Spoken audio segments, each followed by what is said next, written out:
l'ambassade de Belgique puisse me donner le visa et venir ici.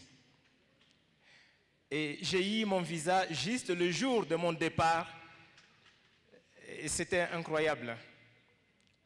Quand on va venir assister à un grand forum sur la migration et que le visa pose problème, cela démontre la gravité de ces problèmes migratoires.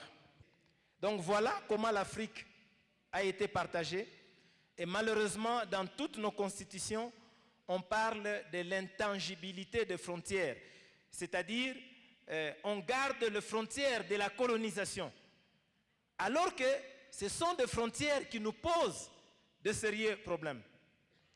Donc voilà cet aspect colonial qui fait qu'aujourd'hui, nous subissons cette pression migratoire occidentale, s'il faut le dire, alors que nous n'avons rien à voir, notre diversité, notre culture n'a rien à voir avec ces frontières telles qu'on les a tracées, comme si on coupait un morceau de gâteau.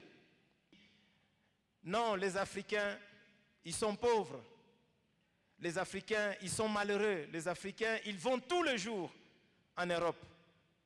Mais on ne pose pas la question, pourquoi les Africains partent?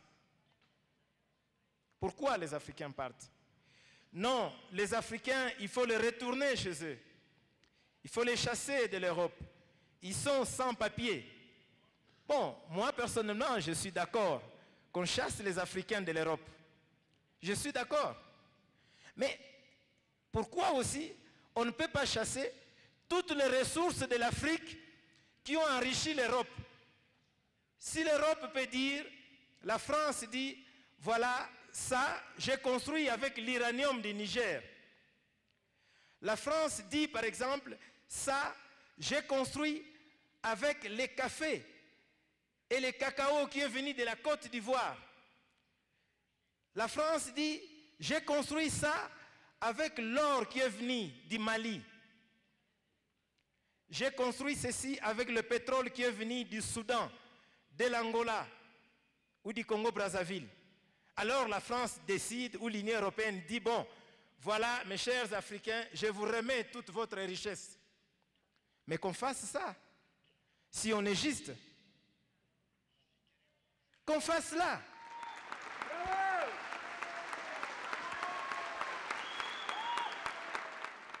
En Afrique, on a besoin de tous ceux-là qui ont des têtes, des bons techniciens, des médecins, des infirmiers. Eh bien, ils sont bienvenus en France.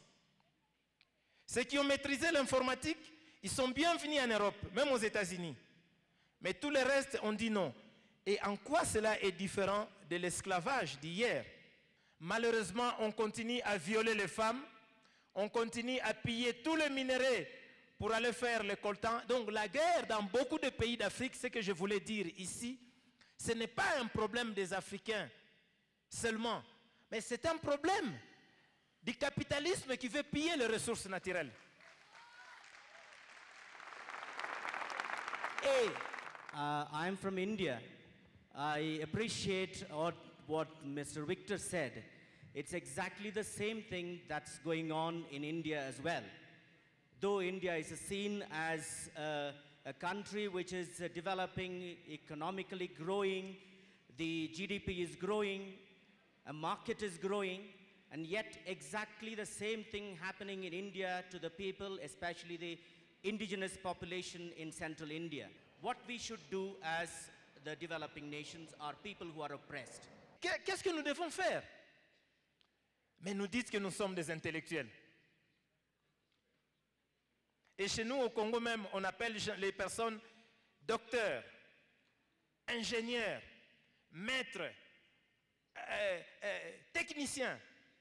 Mais en quoi nous sommes ingénieurs, docteurs, techniciens? En quoi nous sommes intellectuels si nous n'arrivons pas à créer, à inventer un système qui doit s'opposer à ce capitalisme sauvage?